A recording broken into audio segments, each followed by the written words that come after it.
Um feliz sábado a todos. Uma ótima noite para vocês. Para mim é muito bom estar aqui. Eu estou animado para pregar essa noite. Eu vou pregar um dos temas mais difíceis e complicados da palavra de Deus. E hoje nós vamos estudar o tema que diz assim: um sinal em Caim.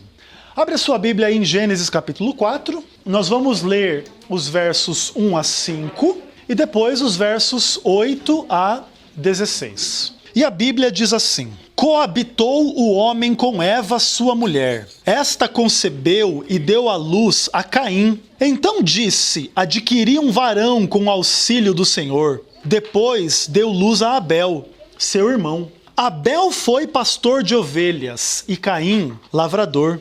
Aconteceu que, no fim de uns tempos, trouxe Caim do fruto da terra uma oferta ao Senhor. Verso 4. Abel, por sua vez, trouxe das primícias do seu rebanho e da gordura deste. Agradou-se o Senhor de Abel e da sua oferta, ao passo que de Caim e de sua oferta não se agradou. Irou-se, pois, sobremaneira Caim, e descaiu-lhe o semblante. Então lhe disse o Senhor: por que andas irado? E por que descaiu o teu semblante? Se procederes bem, não é certo que serás aceito. Se todavia procederes mal, eis que o pecado jaz à porta. O seu desejo será contra ti, mas a ti cumpre dominá-lo. E a partir do verso 8 até o verso 16, continua o texto dizendo assim: disse Caim a Abel, seu irmão: vamos ao campo. Estando eles no campo, sucedeu que se levantou Caim contra Abel, seu irmão, e o matou. Disse o Senhor a Caim: Caim, onde está Abel, teu irmão? Ele respondeu: não sei. Acaso sou eu tutor do meu irmão?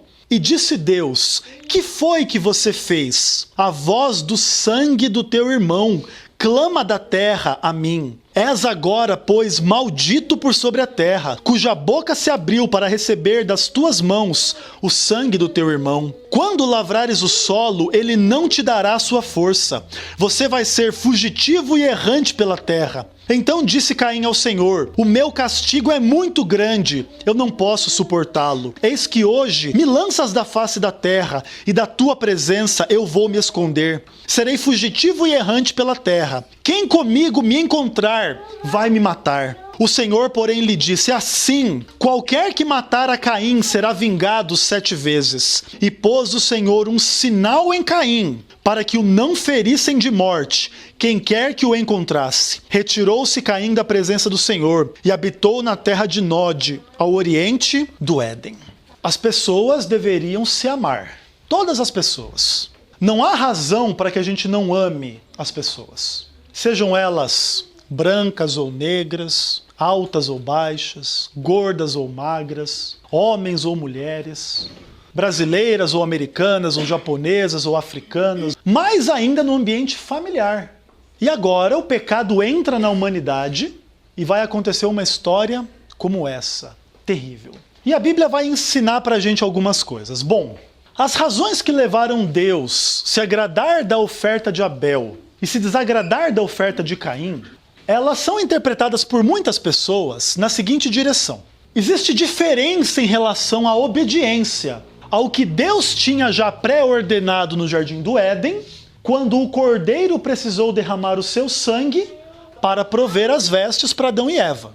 Lembra que a primeira coisa que aconteceu quando Adão e Eva pecaram, eles se sentiram nus diante de Deus e fizeram folhas de figueira para cobrir a sua nudez. Deus falou: essa não vai ser a roupa de vocês. E colocou neles roupas de pele. Um animal teve que morrer para tirar aquela pele para fazer roupa para Adão e Eva. Então ali significa o sacrifício. O cordeiro derrama o seu sangue para cobrir a nudez do pecado. Depois o Novo Testamento vai dizer que Jesus Cristo é o Cordeiro de Deus, que ele tira o pecado do mundo. É ele que cobre a nossa nudez diante de Deus, pelo seu sangue, pela sua graça, pelo seu amor.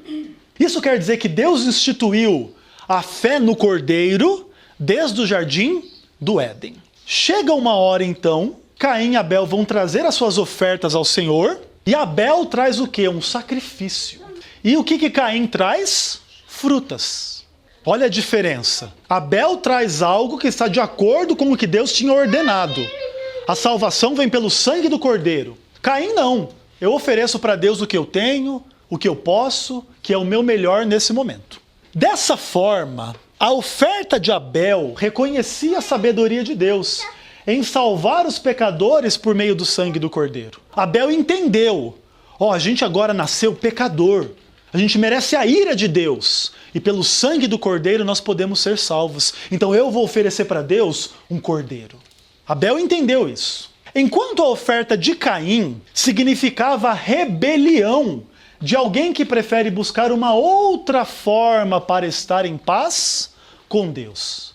Os melhores frutos oferecidos por Caim simbolizam o melhor que o homem pode fazer para ser aceito diante de Deus, sem Cristo, sem o Cordeiro. Mas o melhor do homem sem Cristo não é suficiente e nem é agradável a Deus. Olha a ideia. Nós só somos aceitos por Deus por causa do sangue do Cordeiro, porque ele morreu para perdoar os nossos pecados. Todos nós somos pecadores. Se eu tentar ser aceito por Deus porque eu dou o dízimo, se eu tentar ser aceito por Deus porque eu visto terno, se eu tentar ser aceito por Deus porque eu acordo 5 da manhã para fazer uma oração, se eu tentar ser aceito por Deus porque eu faço trabalho missionário, porque eu não bebo, porque eu não fumo, porque eu não mato, porque eu não roubo. Todas essas coisas que eu mencionei são coisas muito boas. Às vezes essas coisas são o melhor que a gente pode oferecer para Deus.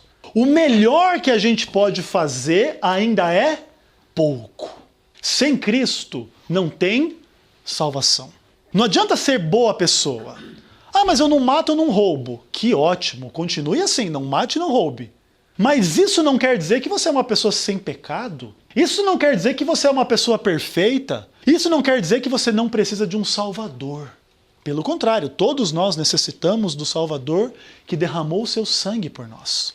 Quando Caim vem trazer o melhor dele, ele está querendo dizer o seguinte: olha, eu não preciso de sangue para ser aceito por Deus. Eu estou aqui dando o meu melhor para Deus. Não é uma ideia, inclusive, que muitos aí por aí gostariam de dizer mais ou menos isso aí? Não, Deus vai me salvar porque eu sou uma pessoa boa. Por que eu não vou me salvar? Agora, aceitar a Jesus não querem, se batizar não querem, caminhar com Cristo não querem. E sem Cristo não tem salvação. Agora, quando a gente olha a história de Caim e Abel, nós estamos vendo um conflito em torno da adoração verdadeira. Caim, ele pode ter dito que ele também amava a Deus e queria ser aceito por ele, oferecendo o melhor a Deus. Mas quando Deus se agradou mais da oferta do seu irmão, ele revelou quem ele realmente era.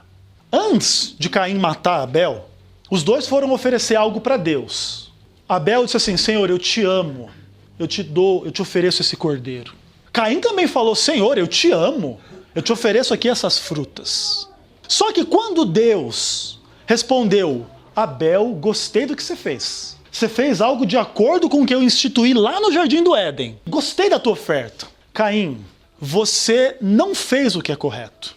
Não gostei da tua oferta. Ao invés de Caim se arrepender do erro dele e buscar a Deus e dizer: Senhor, me perdoa, eu vou trazer para você um cordeiro porque eu sou pecador também, eu preciso. O que é que Caim faz? Ele fica com ódio do seu irmão.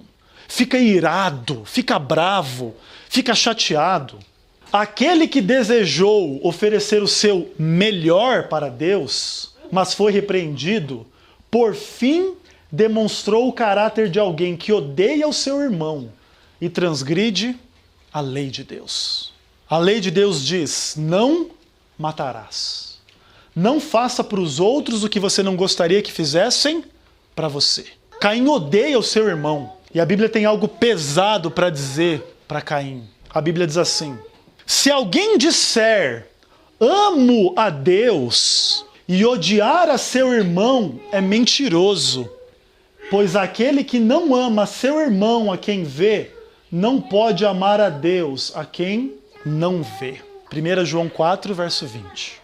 É muito bonito a gente dizer que a gente ama a Deus. Inclusive é fácil, sabe por quê? Porque Deus é bom, Deus é perfeito, Deus é maravilhoso com a gente, Deus não erra com a gente, Deus não mente pra gente, Deus nos sustenta, nos ama, nos guia, nos dá a vida, nos dá a salvação. Maravilhoso amar a Deus. As pessoas são diferentes de Deus. Às vezes elas fazem mal pra gente, nos magoam, nos entristecem. De alguma forma, a gente se magoa com elas e a gente quer dizer que ama só Deus, mas as pessoas eu não amo não. Mas a Bíblia ensina um outro caminho. Deus, ele ama a gente, mesmo com os nossos defeitos. Então quer dizer que ele ama os outros também com os defeitos deles. Então esse é um exemplo pra gente. Amar as pessoas apesar dos seus defeitos. É fácil? Não. Se o pastor dissesse para vocês que era fácil, ele seria um mentiroso. Não é fácil, mas é a vontade de Deus, é possível, e se a gente obedecer nesse ponto, amando as pessoas, nós seremos muito mais felizes. Se a gente aprendesse a se amar mais aqui dentro da igreja, lá no trabalho, lá na escola, onde quer que fosse, não seria muito melhor? Mudaria o mundo se nós amássemos uns aos outros. Então é por isso que Deus ensina isso pra gente, por mais que seja um caminho estreito e difícil.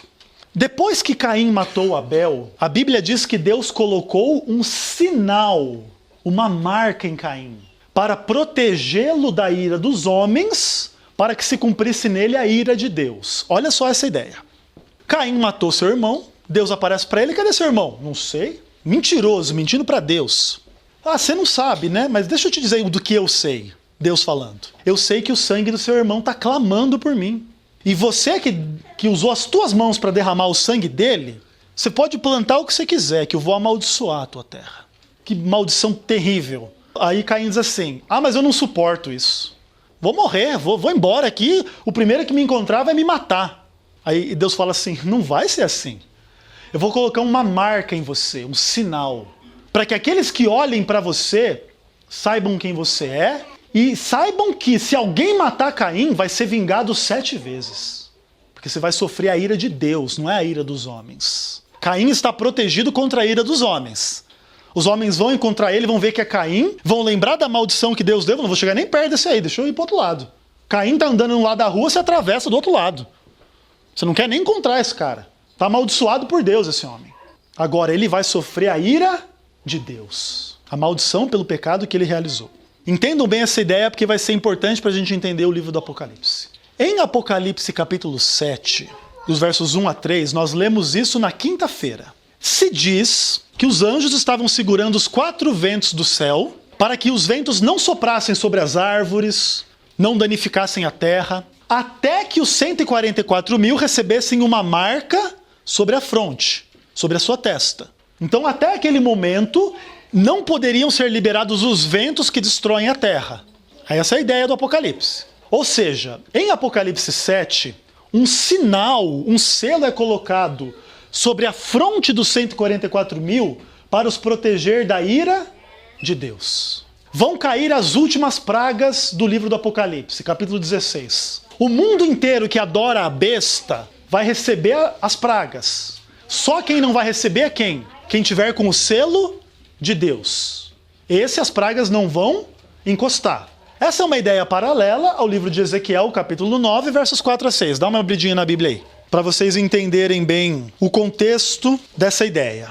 Então, lá em Gênesis, Caim recebe uma marca para ser protegido da ira dos homens. No Apocalipse, as pessoas fiéis recebem uma marca para serem protegidas da ira de Deus, que vão cair as pragas. Entendam as diferenças entre uma coisa e outra. Ira dos homens, ira de Deus. E o livro de Ezequiel, capítulo 9, versos 4 a 6, diz assim, olha. E lhe disse, passa pelo meio da cidade, pelo meio de Jerusalém, e marca com um sinal a testa dos homens, que suspiram e gemem por causa de todas as abominações que se cometem no meio dela. Aos outros disse, ouvindo eu, passai pela cidade após ele, e sem que vos compadeçais, matai. Matai velhos, moços, virgens, crianças e mulheres, até exterminá-los. Mas todo homem que tiver o sinal, não vos chegueis, começai pelo meu santuário. Olha a ideia aqui do livro de Ezequiel. Jerusalém era a cidade onde se invocava o nome de quem? O nome de Deus. A palavra de Deus, a lei de Deus, estava lá no santuário em Jerusalém. Isso não impediu que as pessoas de Jerusalém matassem, roubassem, mentissem, falassem mal, fizessem mal umas às outras. Certo? Aí Deus fala assim, anjo, vai lá para Jerusalém e dá uma passeada. Se você encontrar alguém chorando, se entristecendo por causa dos pecados que estão sendo cometidos em Jerusalém, coloca uma marca na testa dela. Senhor, ajuda as pessoas da igreja a serem fiéis, não só da boca, mas do coração, da mente, do caráter. Perdoa os pecados da igreja, Senhor. Ajuda a gente a se amar mais, a ser mais fiel em relação ao sábado, a ser mais fiel em relação à vida. Quem estava fazendo assim recebe uma marca. E os outros? Não estão nem aí com nada. O povo da igreja está mentindo, está roubando, está adulterando. E daí? Problema deles. Quero viver minha vida. Quem estava vivendo com esse tipo de postura não recebe a marca. E aí Deus fala para o anjo, agora que você já marcou todos aqueles que estão se arrependendo, todos aqueles que estão buscando a Deus, sabe o que você vai fazer? Você vai matar um por um que não recebeu a marca, o sinal. Quem não tem o sinal, quem não se arrepende, quem só faz o mal, vai morrer, vai ser condenado. Porque o salário do pecado é a morte. Estão entendendo a ideia? Essa é uma ideia importante para a gente entender um dos textos mais importantes da palavra de Deus. Abre a sua Bíblia, Apocalipse capítulo 13, versos 11 a 18. Nós vamos conversar um pouquinho sobre a famosa marca da besta. E agora vamos ver quem que vai aguentar o estudo, quem que vai entender a seriedade das coisas sobre as quais nós estamos conversando essa noite de sábado, santo dia do Senhor.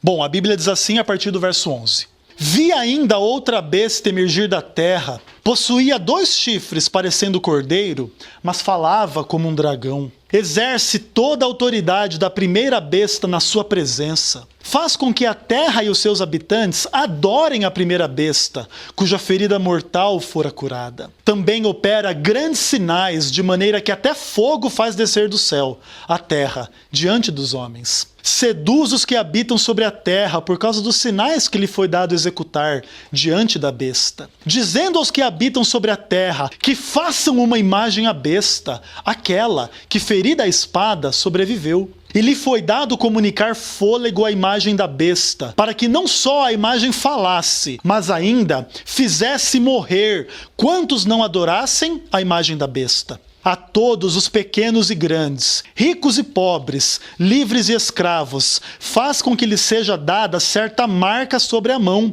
direita ou sobre a fronte, para que ninguém possa comprar ou vender, senão aquele que tem a marca, o nome da besta e o número do seu nome. Aqui está a sabedoria, aquele que tem entendimento calcule o número da besta, pois é o número de um homem. Ora, esse número é 666.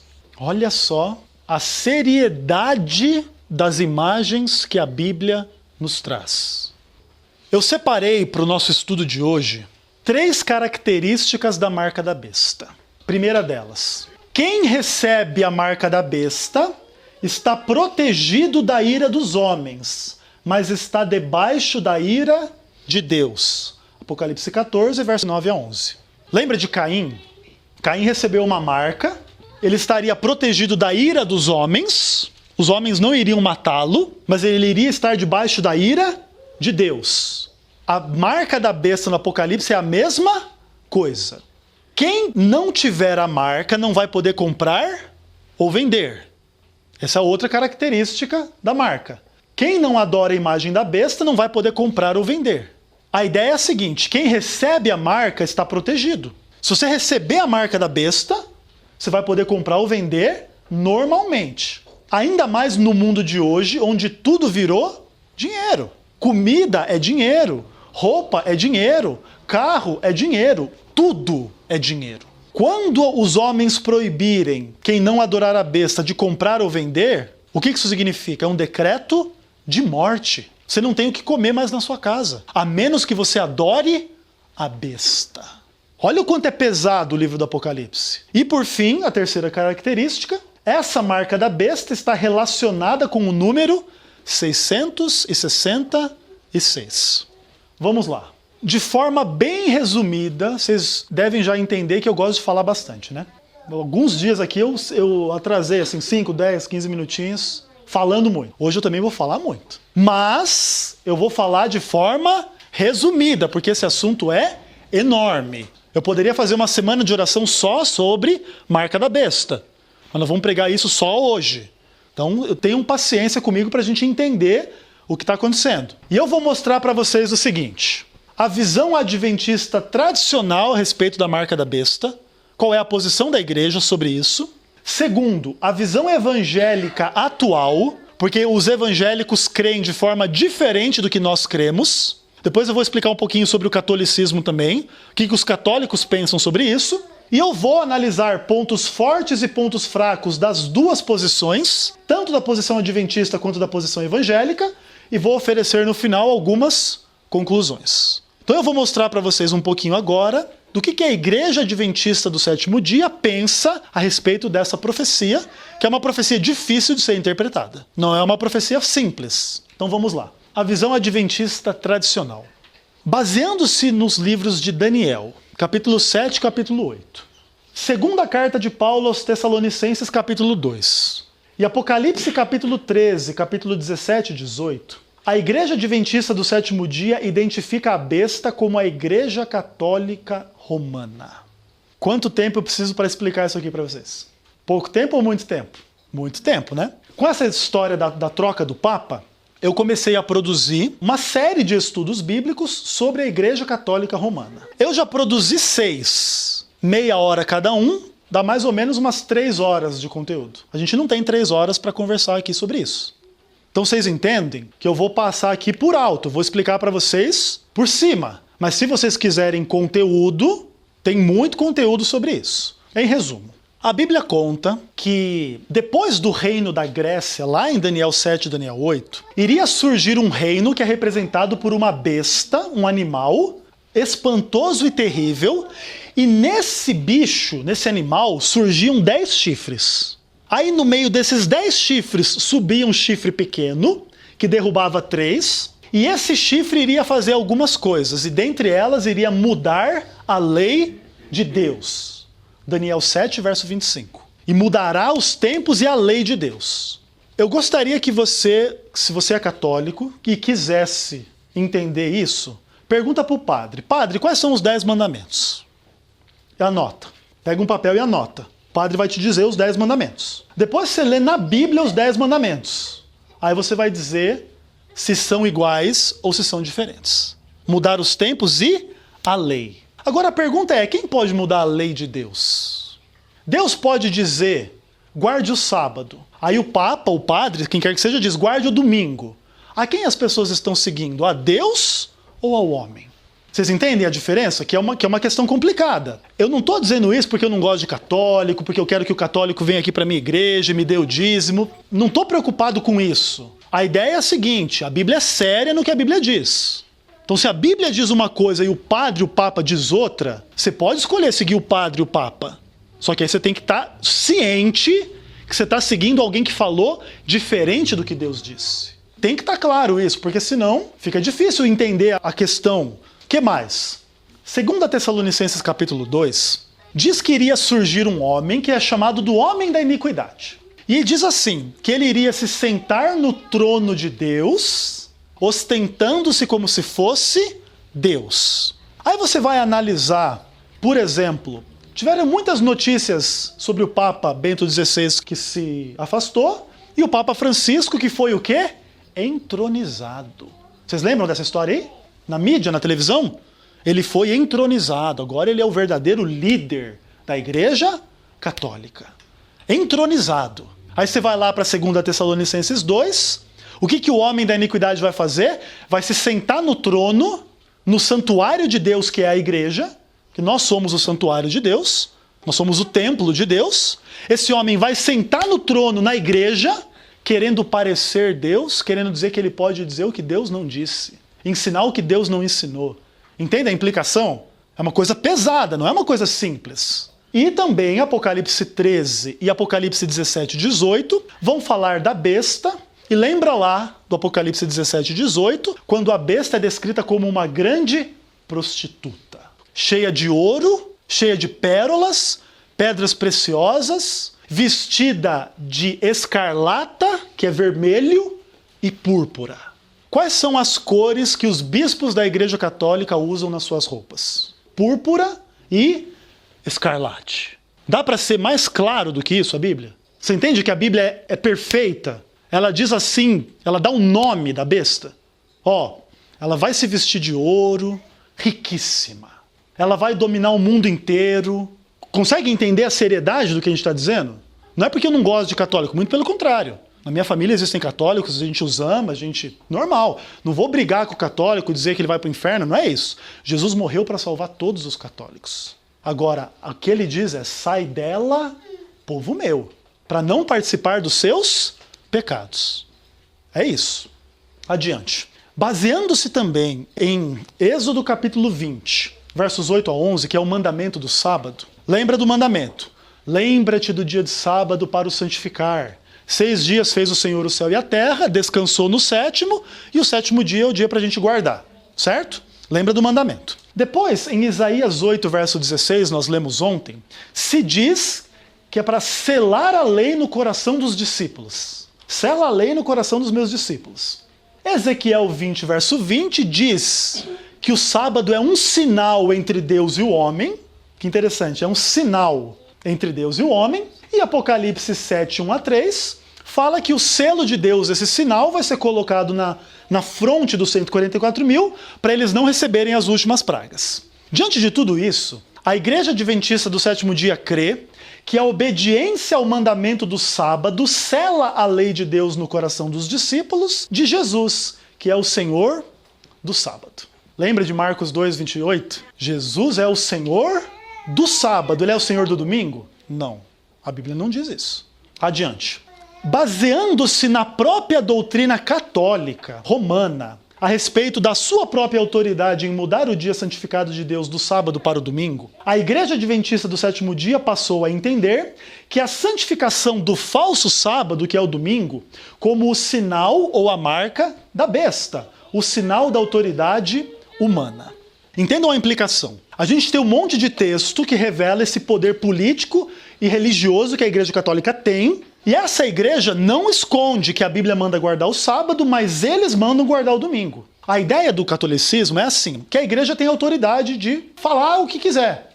Então assim, se for conveniente mais guardar o domingo do que guardar o sábado, a Igreja Católica aceita isso.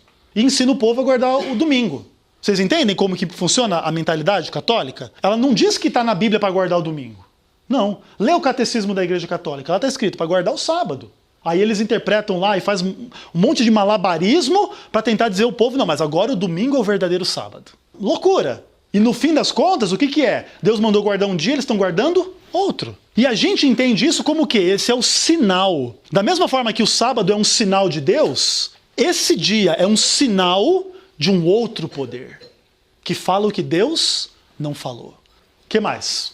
Baseando-se em Deuteronômio capítulo 6, verso 8, a Igreja Adventista nos lembra que guardar as palavras de Deus é receber uma marca sobre a fronte e sobre a mão. Em Deuteronômio 5, Deus tinha acabado de repetir os 10 mandamentos. Lá em Deuteronômio 5. Aí quando chega em Deuteronômio 6, Deus vai dizer, olha, ensina o teu filho andando no caminho, deitado, levantado, onde quer que seja. Então Deuteronômio 6, verso 8, diz assim, olha, também as atarás como sinal na tua mão e serão por frontal entre os olhos. Elas o quê? As palavras de Deus. Então assim, ó, Deus deu as palavras, amem uns aos outros. O que você tem que fazer com essas palavras? Colocar elas na sua testa e na sua mão, no seu pensamento e na sua atitude.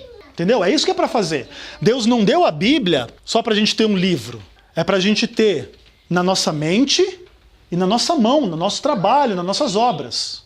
Então, olha que ideia interessante. Quando eu aceito a palavra de Deus, eu recebo uma marca na minha testa e na minha mão. Quando eu aceito as palavras da besta, eu recebo uma marca na minha mente e uma marca na minha mão. Estão entendendo a ideia? Bastante interessante. Depois, baseados em Daniel 6, verso 5, nós cremos na repetição da perseguição a quem for fiel à lei de Deus. Lá em Daniel 6, se conta que Daniel era um homem muito abençoado e fiel, e que aqueles que trabalhavam com ele ficaram com inveja dele. Aí disseram assim, vamos encontrar alguma coisa para puxar o tapete desse Daniel. Mas ele não aceitava suborno, ele não dava relatório falso, ele não fazia as coisas erradas. Ele diz assim, em Daniel 6, verso 5, está escrito assim, nós só vamos encontrar um motivo de acusar esse homem se procurarmos na lei de Deus. Porque a lei de Deus, Daniel não iria querer quebrar. Então, se eles pudessem colocar um tropeço na vida de Daniel baseado na lei de Deus, por exemplo, agora tem que trabalhar no sábado. Daniel guarda o sábado. E se fizesse uma lei para que tivesse que não guardar o sábado, Daniel iria ser o quê? Um fora da lei. E nós cremos que essa atitude satânica contra aqueles que são fiéis vai se repetir. É o que diz Eclesiastes capítulo 1, verso 9, que não há nada de novo debaixo do céu. O que foi tornará a acontecer. Essa é uma ideia importante.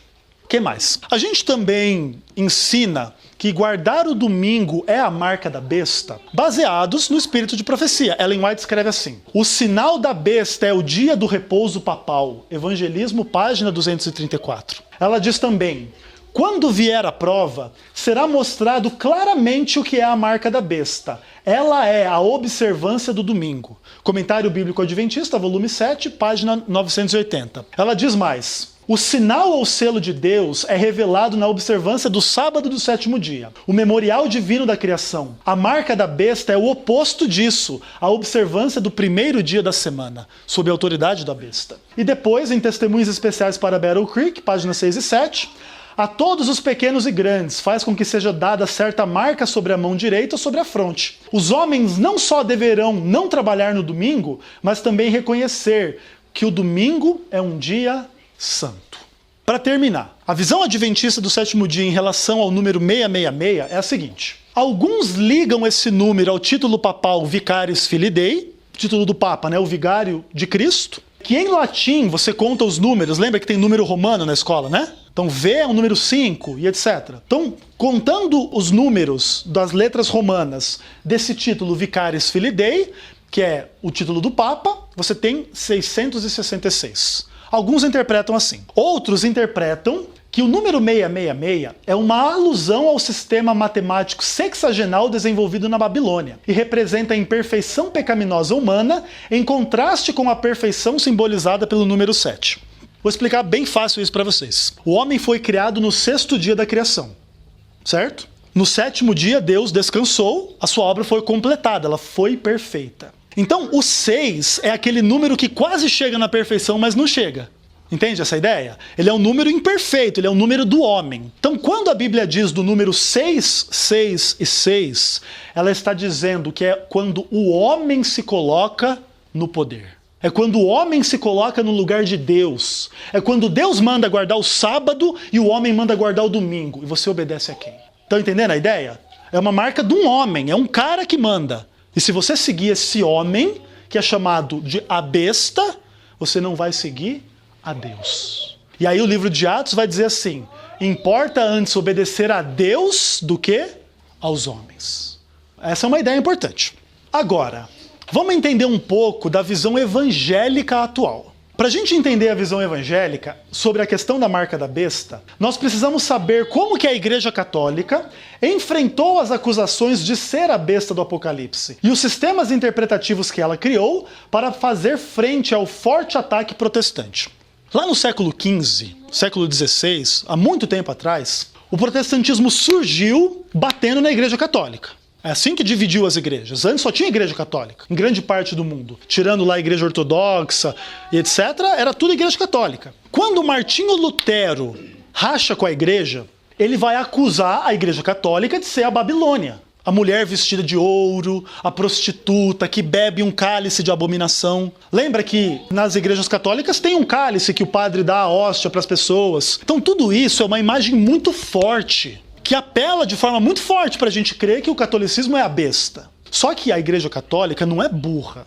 A Igreja Católica é formada de pessoas inteligentes, que leem a Bíblia, conhecem a Bíblia. E eles desenvolveram alguns sistemas para fazer frente a essa interpretação, para dizer não, essa interpretação está errada. E nós precisamos entender um pouquinho dessas interpretações, que quem foi que inventou essas outras interpretações? Foram os jesuítas. Lembra que os jesuítas são aqueles da Companhia de Jesus, que foi fundada por Inácio de Loyola, e eles inclusive que vieram aqui catequizar o Brasil, certo? Inclusive teve inquisição no Brasil para quem guardava o sábado, quem era judeu e etc. Muitos morreram por guardar o sábado aqui no Brasil, como teve inquisição na Espanha, como teve inquisição em outros lugares. E os jesuítas inventaram duas formas de interpretar a Bíblia que tiram a Igreja Católica do foco da profecia e colocam outras coisas. Então, vou explicar para vocês bem facinho. Nós, adventistas, interpretamos a Bíblia, interpretamos a profecia de forma histórica. A profecia se cumpre na história. Toda a história da humanidade tem esse homem sentado lá no trono, que é a besta, que é o homem da iniquidade, que é o Papa e etc. A Igreja Católica inventou duas formas de entender tudo isso de forma diferente. Uma delas é o preterismo, que é a ideia do quê? Tudo isso se cumpriu no passado. Era lá no passado que o César sentava no trono, então não é o Papa no trono, é o César. E lá o povo romano também não podia deixar os outros comprar ou vender, então tudo isso aí é do passado. Isso aí não tem nada a ver com a nossa vida hoje. Entendem a ideia católica? Não, você não pode dizer que é para hoje. Isso aí é coisa lá do passado, para tirar o foco da história, para que ela não seja identificada como a besta e etc. E outro método que eles inventaram para interpretar é o que a gente chama de futurismo. Não, tudo isso aí está lá no futuro. É daqui uns 10 mil anos que isso aí vai acontecer. Aí vai vir uma marca da besta, daí vai acontecer alguma coisa. Alguém vai se sentar no trono de Deus. Não é para hoje, para depois. Então, com esses dois sistemas, o preterismo e o futurismo, a Igreja Católica saiu do foco dessa profecia e hoje a maioria dos evangélicos crê no futurismo. A marca da besta vai ser um chip. Já ouviram falar isso por aí? Então nós vamos tratar um pouco dessa ideia agora. Bom, o mundo evangélico crê que a besta é o anticristo, que seria um homem político que surgirá no palco das relações internacionais humanas com grande carisma e grande poder e que fará primeiramente uma aliança com Israel e depois perseguirá os cristãos. A maioria dos evangélicos hoje tem essa ideia, que o anticristo é um político, como se fosse o Barack Obama, um cara assim político que tem poder no mundo, ele faz lá um acordo com Israel, depois ele persegue os cristãos. Essa é a ideia do evangélico. Depois, nessa visão, a marca da besta seria um dispositivo de alta tecnologia, um chip que substituirá os documentos pessoais dos seres humanos, sem o qual as pessoas não vão poder comprar ou vender. Vocês sabem que hoje em dia já existem chips bem pequenininhos que as pessoas implantam na sua pele. Por exemplo, se a pessoa for sequestrada, você consegue rastrear aquele chip e saber onde ela está. Vocês já sabem disso, né? Nos nossos celulares tem chip que eles podem rastrear a gente. Um monte de tecnologia. Então o evangélico diz assim, olha, o anticristo vai ser o cara lá no futuro e a marca da besta é um chip, alguma coisa desse tipo, que quem não tiver esse chip não vai poder ter um cartão de crédito, não vai poder ter conta bancária. Quem não tem cartão de crédito ou conta bancária não pode comprar nem vender. Entenderam a ideia do evangélico? Essa é mais ou menos a ideia. Nessa visão, o número 666 pode significar as 3 barras grossas do código de barras. Lembra que todo produto tem um código de barras. Existem 3 barras mais grossas, no começo, meio e fim do código de barra. Essas barras representam o número 6, então na visão deles, 666. E aí, os produtos que as pessoas compram e vendem têm esses códigos, ou então eles interpretam 666, identificado com os possíveis nomes dos candidatos a anticristo. Então, às vezes tem lá o nome do Barack Obama. Aí eles querem fazer a conta, ver se Barack Obama dá 666. Alguns dizem que o anticristo é o filho do príncipe Charles. Vocês sabiam disso? O filho do príncipe Charles com a princesa Diana. Alguns dizem que ele que é o anticristo. Aí eles pegam o nome dele lá, o brasão da família, e fazem contas e dizem, dá 666. E aí eles vão tentando aplicar isso a todas essas questões. Agora eu vou partir para o fim.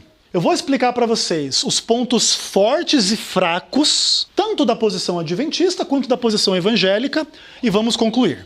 O ponto forte da interpretação adventista é o seguinte: existe uma sólida interpretação bíblica em torno da identidade da besta, do sábado como sinal entre Deus e o homem, da guarda do domingo como um sinal da autoridade humana, e que guardar a palavra de Deus é receber um sinal na fronte ou na mão.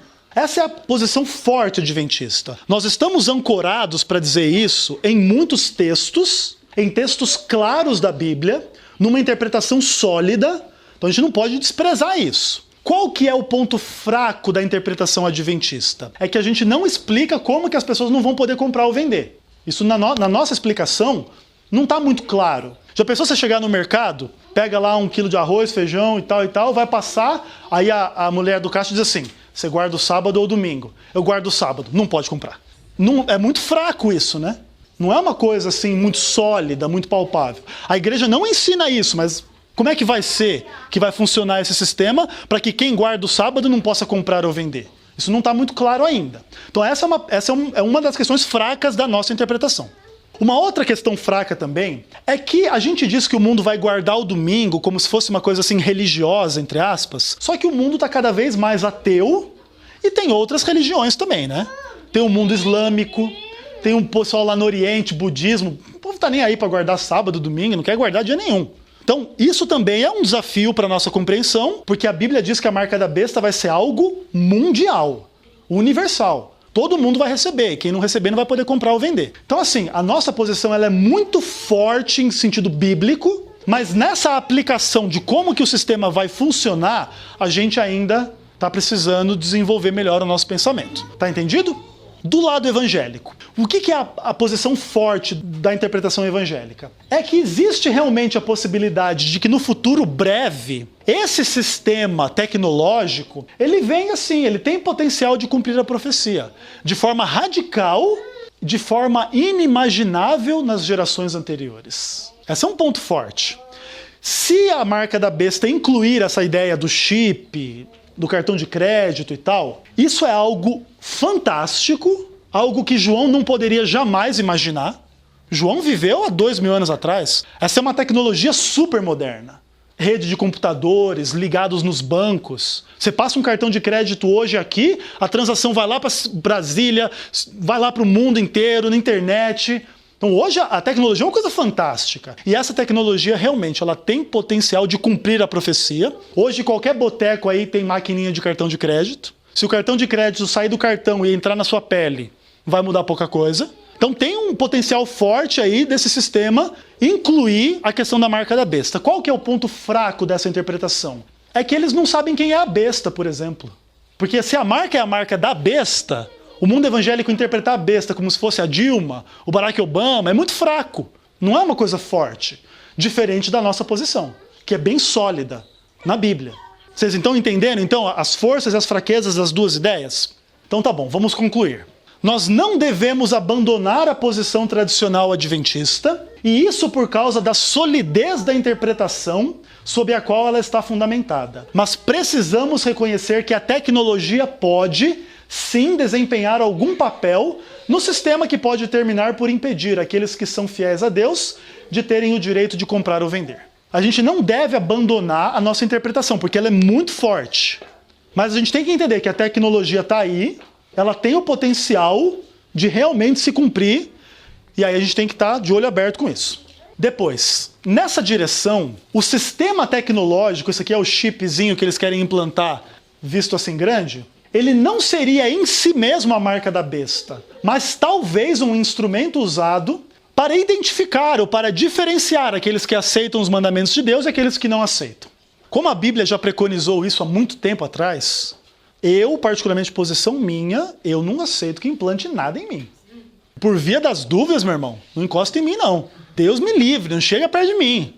Não quero saber. Só que assim, claro que isso não é a marca da besta em si, porque aí tem toda a identidade da besta como autoridade humana que manda guardar o domingo em lugar do sábado e etc, que é uma posição também bem sólida.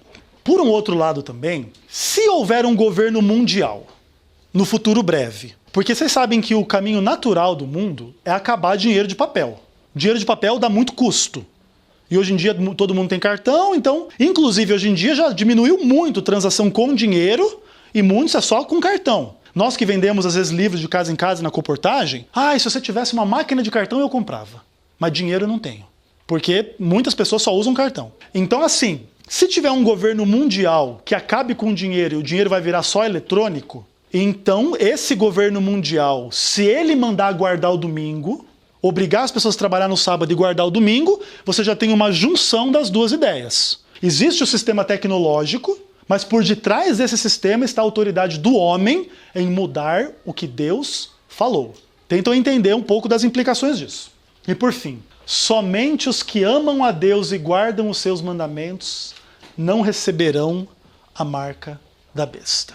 Se você não estiver forte com Deus e alguém disser para você assim, a partir de hoje você não tem mais o que comer na sua casa, a menos que você guarde o domingo, a menos que você siga o Papa, a menos que você faça o que a gente obedece, a maioria vai fazer o quê? Vai obedecer. E quem obedece o homem em lugar de Deus, vai ter o destino do homem, não de Deus. Essa ideia, porém, não é para dar medo para vocês. Ai, que medo de não poder comprar ou vender. Ai, que medo desse fim. A questão não é essa. Deus mostrou tudo isso para a gente por um objetivo. Ele quer que a gente entenda quem Ele é. Deus sabia que ia acontecer tudo isso? Sabia. Há 2000 anos atrás Ele manda João escrever o Apocalipse. Para que hoje, eu e vocês, pudéssemos aprender o Apocalipse e entender os desafios que estão diante de nós. Entender quem é a besta, entender qual é a lei de Deus, entender qual é a vontade de Deus e sermos fiéis, porque a Bíblia diz assim, ser fiel até a morte e eu vou te dar a coroa da vida. Se nesse caminho você não puder comprar ou vender, tudo bem, Deus vai pôr comida na sua mesa. Vai cair as pragas, Deus vai proteger. A Bíblia diz assim, caiam 1000 ao teu lado, 10.000 à tua direita, você não será atingido. Para isso que Deus deu o Salmo 91. Não é para abrir a Bíblia lá e deixar lá como se fosse um amuleto.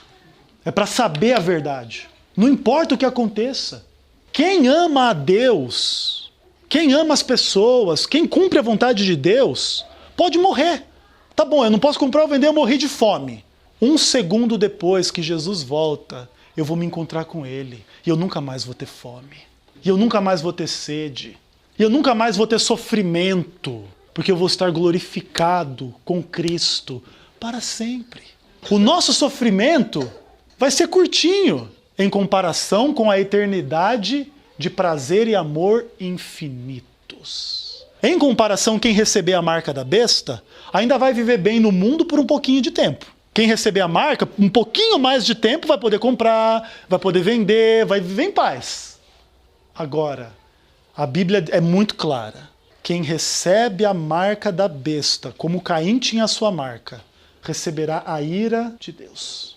Não é porque Deus não gosta dessas pessoas. Deus as ama e Jesus morreu por elas. Mas elas não querem saber. Elas não querem saber mesmo. Não amam a Deus, não amam as pessoas, não querem guardar sábado, muito menos outros mandamentos também, não querem saber de nada. Só querem saber de prostituição, novela, televisão, o dia inteiro falando mal dos outros, fofoca, mentira, sei lá mais o quê. Vocês entendem a diferença das coisas? Claro que nós todos também somos pecadores e precisamos da misericórdia de Deus. Ninguém julga ninguém. Mas, ou a gente coloca no nosso coração e na nossa mente as coisas que vão nos levar para o céu, ou o caminho é para baixo. O caminho é descendente. O caminho é o mal. Aqui está, então, a mensagem para vocês. Eu sei que a mensagem de hoje pode ter sido bastante dura, em especial para alguns católicos que talvez estejam entre nós. Eu entendo isso, mas eu não deixaria de falar para vocês, porque a gente também tem a nossa responsabilidade. Eu não tenho raiva, birra com nenhum católico, padre, papa, pessoas, não tenho nenhum problema. Mas eu tenho um problema com quem mente em nome de Deus. Eu tenho um problema. Porque eu também sou um sacerdote, entre aspas. E eu não teria coragem de ensinar vocês a guardar o domingo. Acha para mim na Bíblia um texto que manda guardar o domingo. Traz para mim. Inclusive o Mark Finley, né, quando ele prega, ele diz assim, ó, dou $100.000 para quem achar esse texto. Faz o cheque. Nunca apareceu alguém para ganhar $100.000. Porque não existe. Acha texto para guardar o sábado na Bíblia. Um atrás do outro. Gênesis, Êxodo, Apocalipse, Novo Testamento, o que você quiser. Por um outro lado, lembra também, nós não somos salvos pelo sábado, nós somos salvos por Cristo. Mas o sábado é uma parte dessa resposta de amor a Cristo, que é o Senhor do sábado. Eu peço a Deus que a partir dessa mensagem, vocês possam entender um pouco mais a seriedade da Bíblia, um pouco mais do quanto a Bíblia é uma carta de amor de Deus para nós, para a nossa salvação, E nós vamos confiar na salvação dos católicos, dos evangélicos, dos adventistas, das pessoas em geral, porque é isso que nós queremos. Nós queremos a salvação de todos, a perdição de ninguém. Por isso que a gente prega, por isso que a gente ensina, para mostrar a verdade às pessoas. E que vocês possam realmente entender a seriedade da Bíblia, aceitar a Jesus como Senhor e Salvador, estarem preparados para morrerem. E se não vão morrer, para venha o que vier, marca da besta, sei lá mais o que, estarmos firmes e encontrar com Jesus quando Ele voltar em paz. Quantos querem encontrar com Jesus com Ele em paz? Amém. Glória a Deus por isso. Vamos levantar e vamos orar. Oremos, meu povo amado. Senhor Deus eterno e querido, em nome de Jesus, obrigado pela Tua palavra, Pai. Amém. Ela é profunda e pesada, mas ela é verdadeira, Deus. Amém. Muito obrigado, Pai.